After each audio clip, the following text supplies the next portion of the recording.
Let's do this. Hello, Yep. Sigrun. How are you? Hello, Donna. I'm fine, thank you. We had a chat yesterday for the first time. So we met for the first time yesterday, actually like this, but we sort of met through Facebook. I think it was a few weeks ago. And I was surprised to hear yesterday when we spoke that the adoption revelation, the adoption fog, whatever you want to call it, was very new to you too. Actually, you were only a part of the groups just a couple of months before me. Mm-hmm. And Yes. it was a bit of a shock to you as well, witnessing those groups. Yes, it was. So I'm going to just do an introduction. Sigrun, you are 64 years old. Yeah. I thought I was quite mature for this sudden shock. and then to meet you, older than me, to have also just come around discovering this adoption fog fascinates me. It absolutely fascinates me. There's a lot of pain there, and I know we're going to talk a little bit about some of the pain in this discussion. But it's really quite beautiful as well, because I would never have met you. I would never, and I'd have never have met all these other beautiful souls that, little did I know, I get a bit emotional just thinking about it, little did I know we're going through exactly the same thing. But yes, the void of it is that, and this is what I'm really going to be trying to understand with a lot of fellow adoptees, is it's almost as if we've hidden it from ourselves as well. It's like, so it really is a big thing when we find out, isn't it? Yes, it is. And I don't think we have been hiding anything. We just didn't realize, we just didn't know, because we were supposed to be okay and happy. The problems that were there, that I guess you're right, they weren't hidden, they were there. I just kept them very much to myself. I've now just realized that so many other souls with the same status as me have felt exactly the same way. You knew there was something empty inside you, but you didn't know what it was. So you just thought it was this stupid you or something. Yeah. Yeah. I know you've just sort of been in the groups like myself quite recently, but it was the book The Primal Wound that was your real entry into this wound, if you like. And that was some time ago, wasn't it? So can you introduce a little bit, because you work with wounds, so yes, I was looking for a therapy with wound ulcer on a leg of a man. It was growing very slowly, so I was Googling to find some books about wounds and treatment, because wounds are my special interest. So then I found this primal wound, and I thought, okay, these are primal wounds, so I will have a look at that. And then I was reading about the book, and I realized, and I just lost my face. I lost everything to read about what this book was about. To find out then, so many years later, that the emptiness and loneliness I had inside, even though I knew I wasn't alone, but to find out that, okay, this was real. There was some, I don't remember, I don't know the one. There was a reason for this. Yeah. Because I was never touched by my birth mother. Never in my life, even though I knew her all my life. So it's very strange to realize this. And they thought this was some 2 or 3 years ago, I think. I mean, in the whole scheme of things, considering that you didn't have that contact attachment with your birth mother at all for when you were born, and also, and I'll let you share this, you didn't, you were distraught when you found out you were adopted by your adopters at 5, which you'll share in a moment. But considering all of that, you actually had a really good relationship with your adopted mom. Yeah. And so in the whole scheme of things, when you look at some of these stories that we're now faced with in the groups, you know, we actually, you know, you could almost call it a lucky escape. Yeah. When you consider your adopters, and when I consider mine as well. So that it helped, but it's still, the primal wound is still there. Yes. It is still there, even though I had the best childhood, best parents, everything. And for a while, I felt a little bit ashamed of feeling like this. But now I know it's not nothing to be ashamed about. I was probably lucky, because I don't know what would have happened to me if in Iceland in that time, then single mothers weren't allowed. And my birth mother had 2 other girls before me. So I probably would have been taken from her and put in some home or something. And many children are, and they still have all that layer of emotion and suffering, some confusion hidden, and we know it's hidden. Yeah. I say hidden because for me that seems to be coming out a lot, that word. I feel like it is.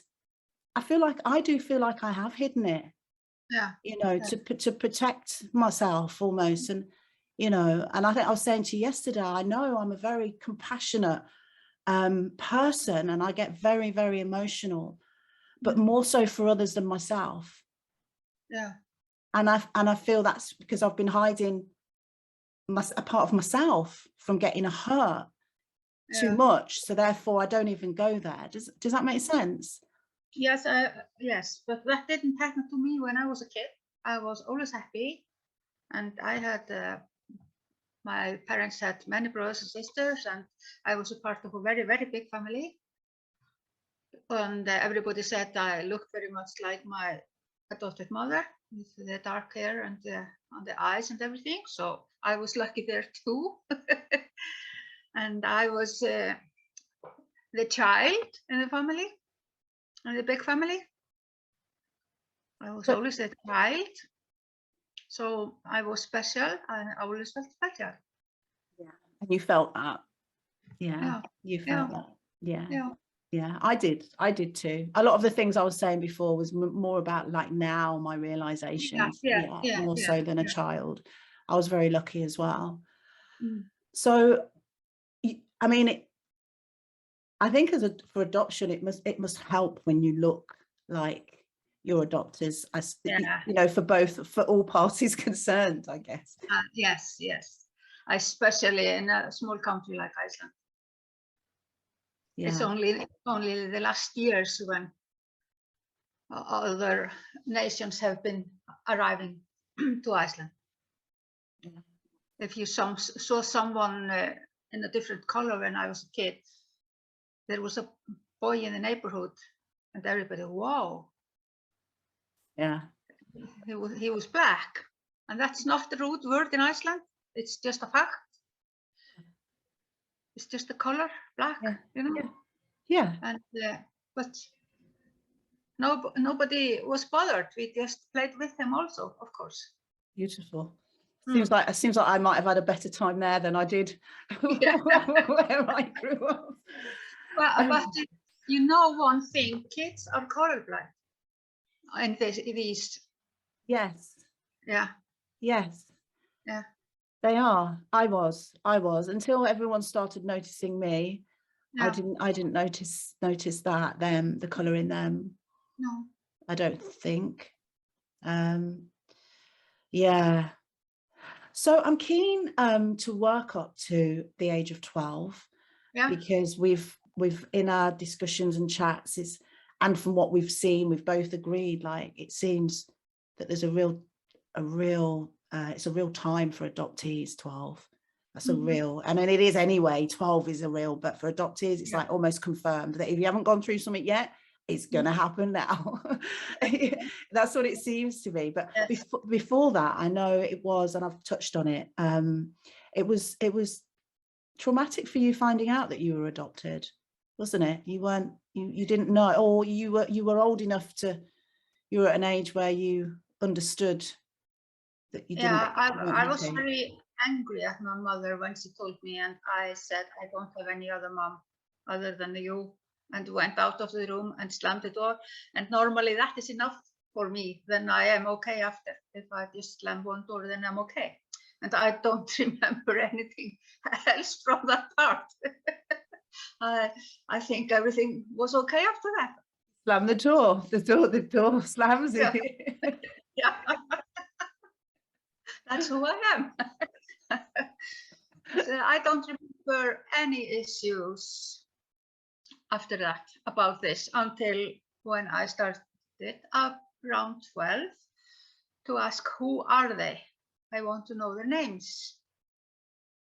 And then there was another shock to see when I saw my birth certificate and to see who my mother was, and realize I had known her all the time. And I was glad that I didn't have my father's name, birth father's name, because then I thought it was not so very nice. But then I still, when I got to know him, then it was okay, of course. So stupid thinkings in a child. Interesting that's what we're thinking, isn't it, at that age? Yeah. But this age 12, I think that is just normal. That's when all kids started to change from being a child to become a teenager, and all teenagers are wondering, what will happen to me? What will I be?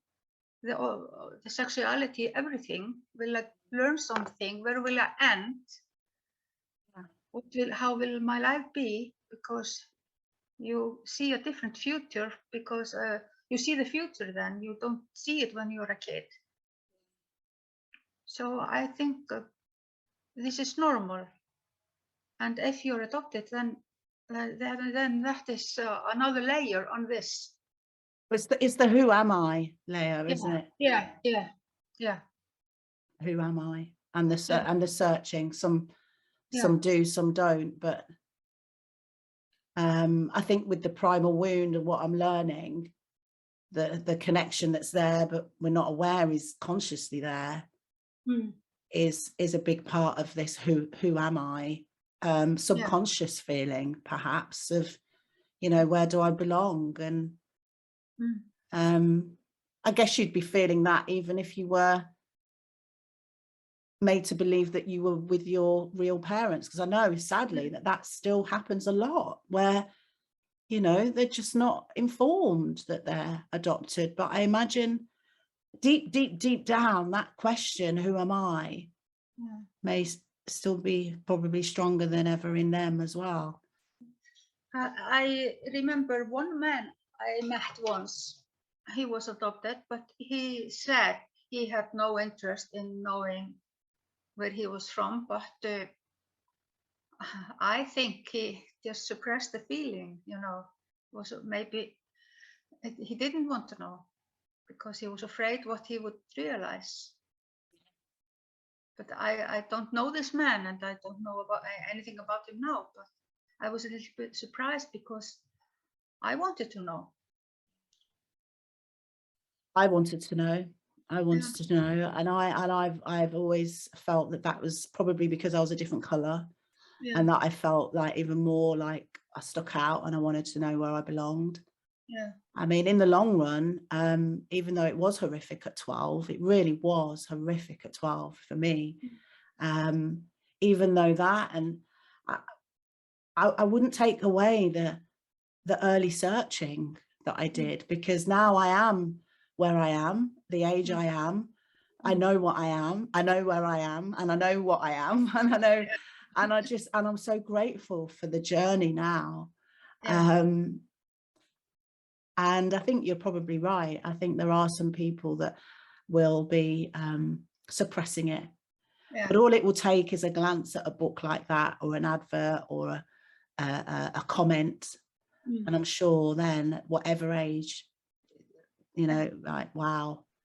But you'd probably suppress it even more then if you're older, wouldn't you? Because you're just like, I haven't got time for this now. You'd probably just keep it suppressed. I have enough time now, but I feel kind of after, because I have known my, I went to visit my birthfather when I was 20, and I have known him then for what, 40 something years, until he died. After I realized these feelings that I have, I didn't connect very well with him, because maybe I held him at arm's length, because I didn't know how to act. So I think now I know, after finding out all about these feelings in adoptees, that this was normal, because I had this, you know, wall, Yes, around me, not yeah, to get people too close. yeah. I think I have that wall. I do understand. I think I still have a bit of a wall. Yeah, I do also. I know that now, and I'm okay with it, because of course in my job I have to have, you know, hold people at arm's length. If I would, then I am not, and then I'm able to take care of them. Yeah. And I cannot take care of them if I hold them too close. Yeah. Of course, I have to be professional, but of course I have feelings for the people still inside, and often more than people realize. But in private life, I have built this wall too often and too high sometimes. So how do you feel now about this wall? Because I know you said to me yesterday that you have now got, well, a better relationship with your half siblings than what you did when you were younger. Yeah. Do you feel that that might have something to do with the wall, like breaking down the wall? Yeah.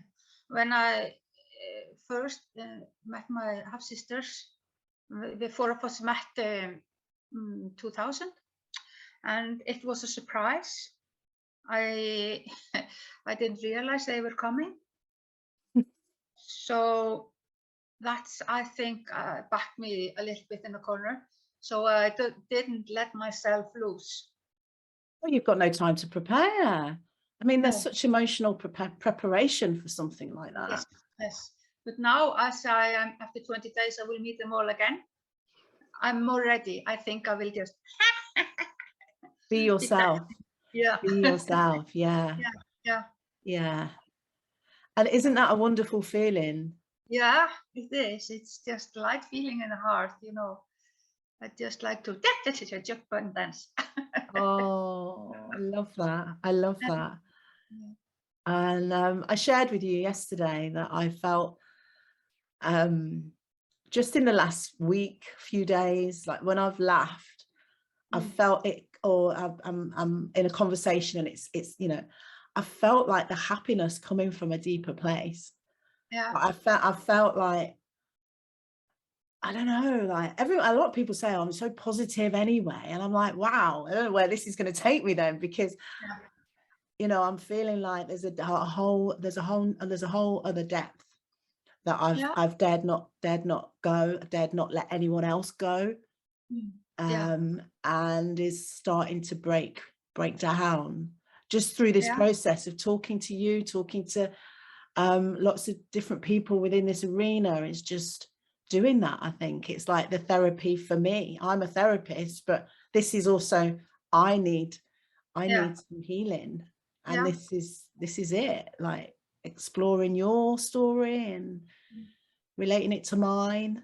It's And like, of course, I have grown-up children, so I have been talking to them a little bit talking to them about this. I was telling them about this program, and I was going to talk to you. And they are very excited about this because they are seeing their mom since they were kids, who was dancing and singing with them. Not a grumpy, old, tired woman I was. I'm starting to talk nonsense again, and so. They want her back. They want Yeah, her. and I wanted her back. I have been so sad not being me. Because, and as I told you, I had been through met some difficult people in my life. And when I was 60, I gave myself a birthday present to go to a health retreat. And I was closed there inside for 4 weeks. And I was like in some kind of a balloon because you didn't watch TV, you didn't do anything, you were just working on yourself and healing. And the question I was asked when I arrived there, what do you want to achieve by being here? And I said, I want to find myself again. And then there started this healing process I'm in now, even though I didn't realize it was the adoption had some effect also. Well, if you're going to find yourself, you're going to have to find out about adoption. Yeah, and you have to come to a peace with those feelings, that they are okay. Yeah. They are okay. But this is just how you feel. But then you have to work with it. Find a way to work with it and learn to live with it. And I have always said it's not my problem, but what happened before I was born. That I cannot do anything to change that, and I can't do anything to change anything on just what happens now and how I choose to work it out. That sounds like you gave yourself one of the best birthday presents there. Yeah, I did, and I met some lovely women, and we are still friends. And I can imagine. We don't talk much, but we laugh. So when you were 12 years old, how was it like for you? How did sort of things change? Just go tell me a little bit more about that. I was shocked to see who my birth mother was, that I had known her all my life, and I had been to her house to visit her and my sisters, but I didn't know if they knew who I was. And now I know the older one knew, but I never wanted to go there again after I knew who she was. Then I was shy and I didn't want to talk to her. Then I turned 14 and she gave me this lovely necklace for my confirmation. Your birth mother? Yeah.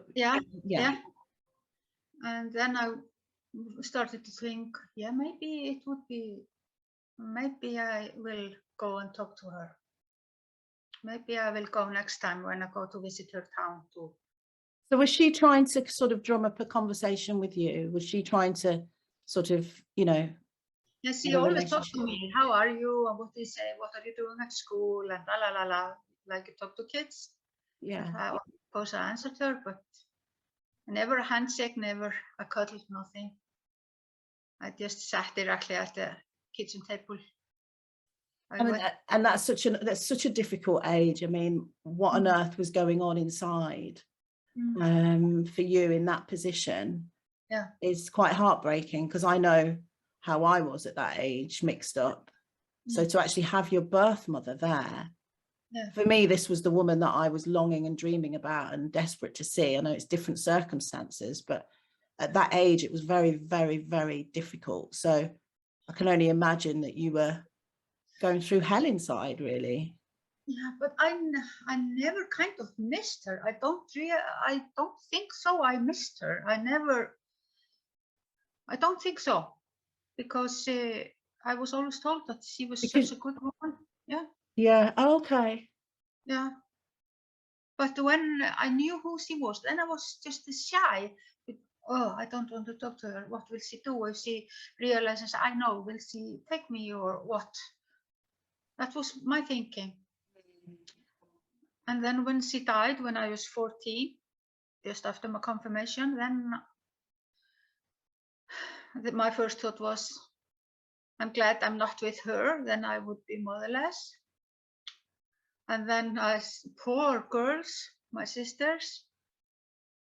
And then, oh, now I will never know her. That was the saddest thing for me. I will never know her. And I went to her funeral with my parents. They went to her funeral. And that was very strange. I didn't know how to sit and how to be and what to do or what to be. It was very strange. And I saw her husband and saw her girls. And now I didn't want to talk to them.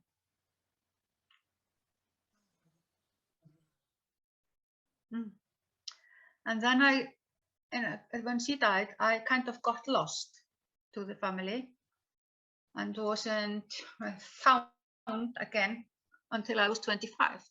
And that was very strange, a very funny situation. I started to work at the hospital here, and I have always been open about this adoption. I have never held it a secret.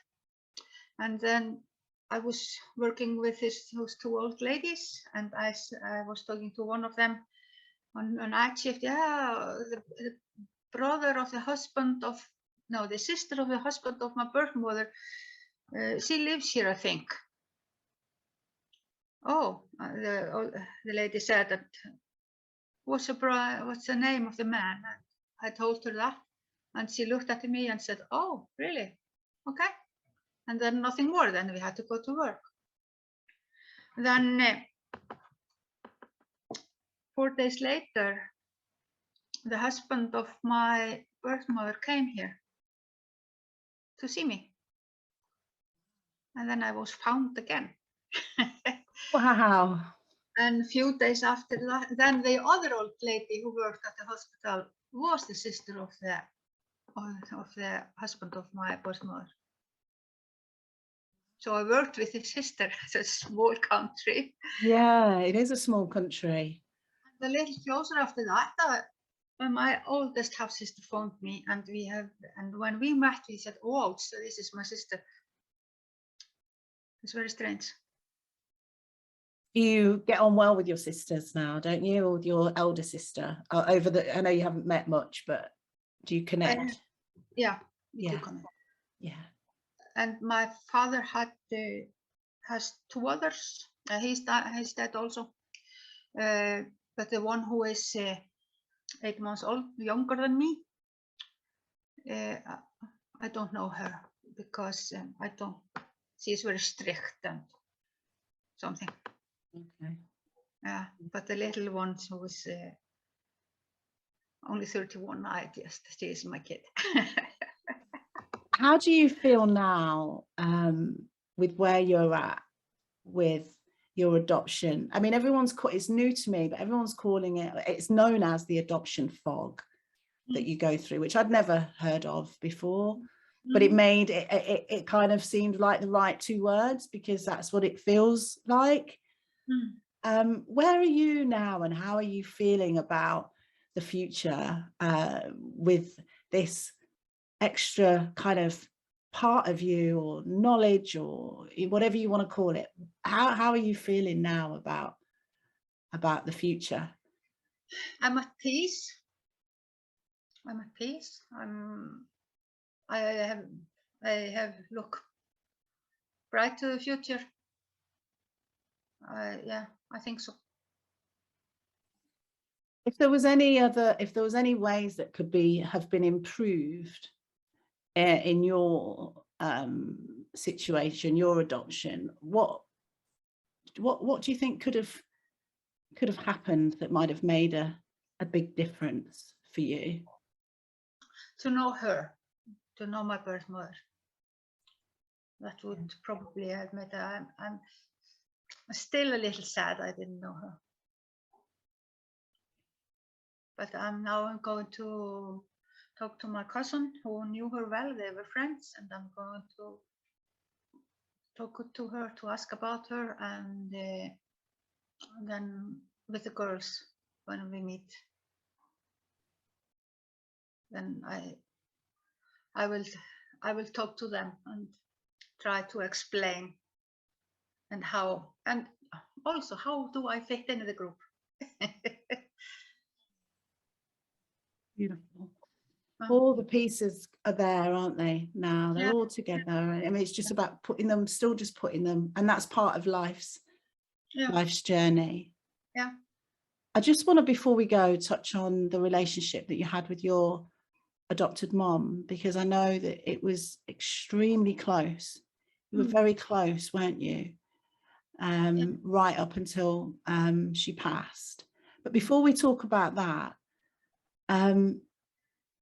she spoke to you about your birth mother, but you didn't know you were adopted. So did she not really speak to you about your birth mother then until after she told you? Or I'm just wondering if there was much, because I'm thinking that as a young adoptee, this is where I'm getting to, a young adoptee, I believe, really needs compassionate understanding.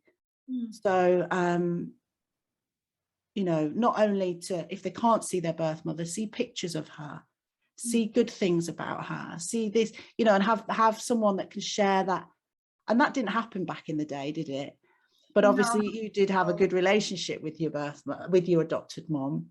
Yeah, I did, but there were not so many photos there, you know, and not so many phone calls and so. And I lived in the capital city, and she lived in a village hour and a half away, and people weren't traveling so much then. She maybe came to the capital once a year, and then she visited, and I always knew her, and I started to talk to her when I got a little bit older, even though I didn't know who she really was.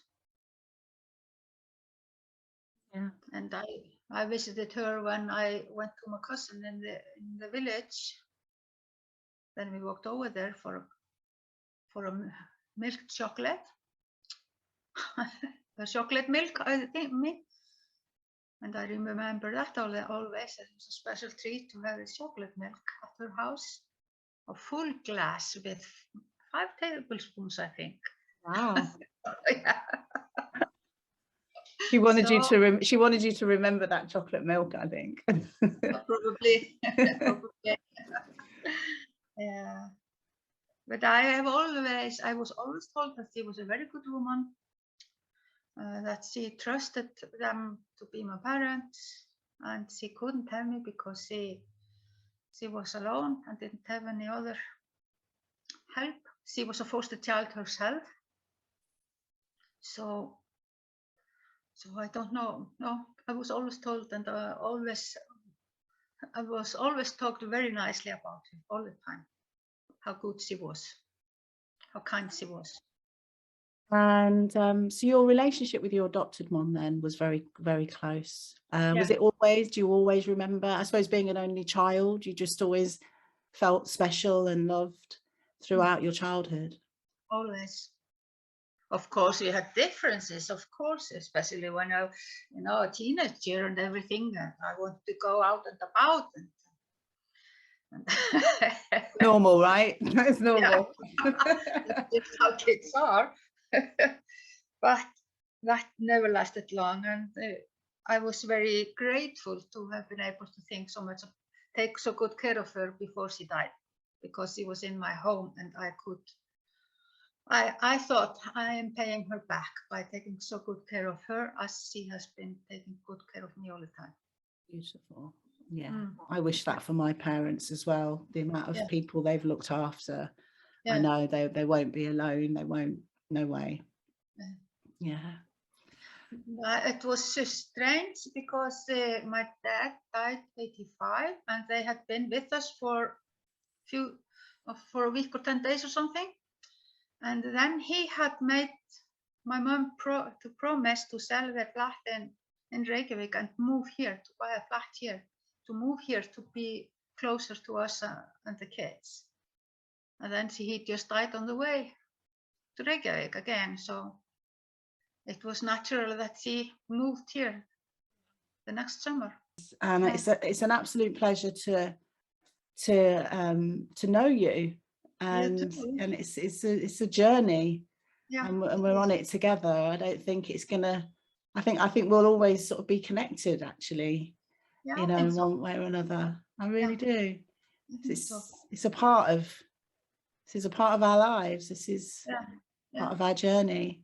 And, you know, the people that I'm feeling the most compelled to share everything, like finding family, and this is this new community that I've just come upon, which you are a part of. This adopted community is just fabulous, isn't it? It is, and it is strange because it is very strange because everybody knows what you are talking about. You don't have to explain those feelings, and you don't have to not talk about it. Everything is accepted and normal. Yeah, because no other people know how these feelings are.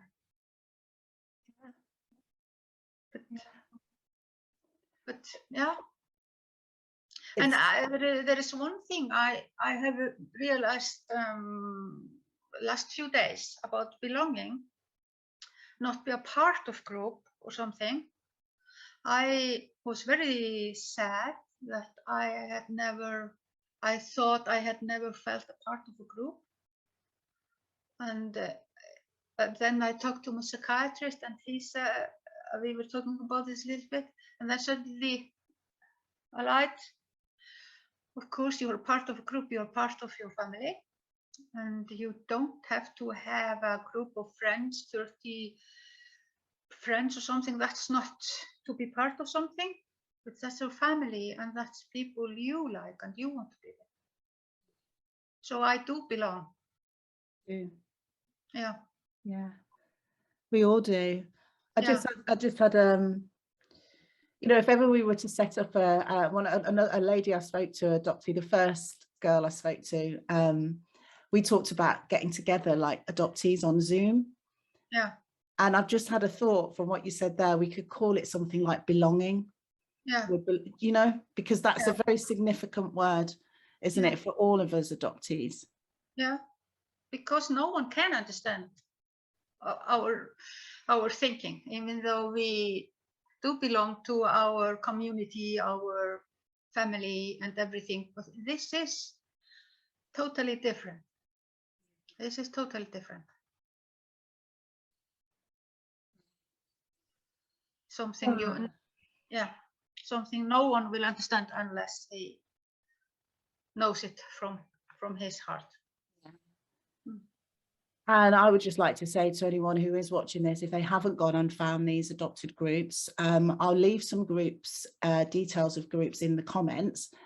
And what I would say is don't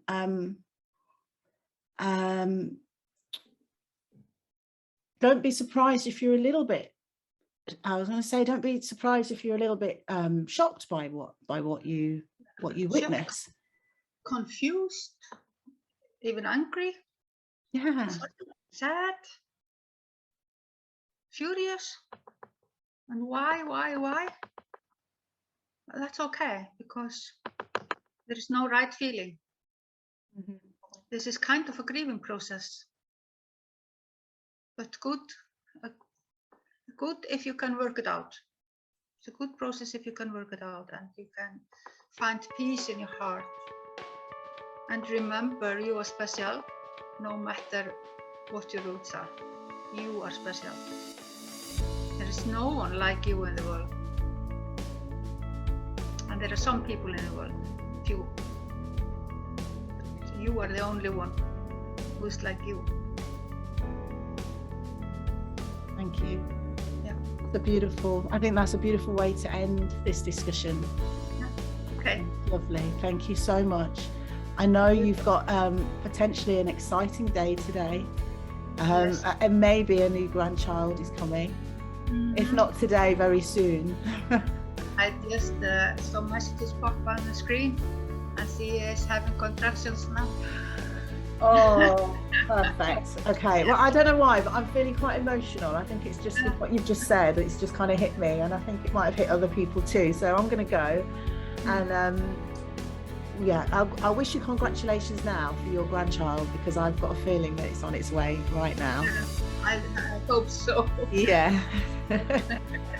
All right, and let's talk again. Let's stay connected, and thank you so much for sharing a piece of your story today, Sigrun.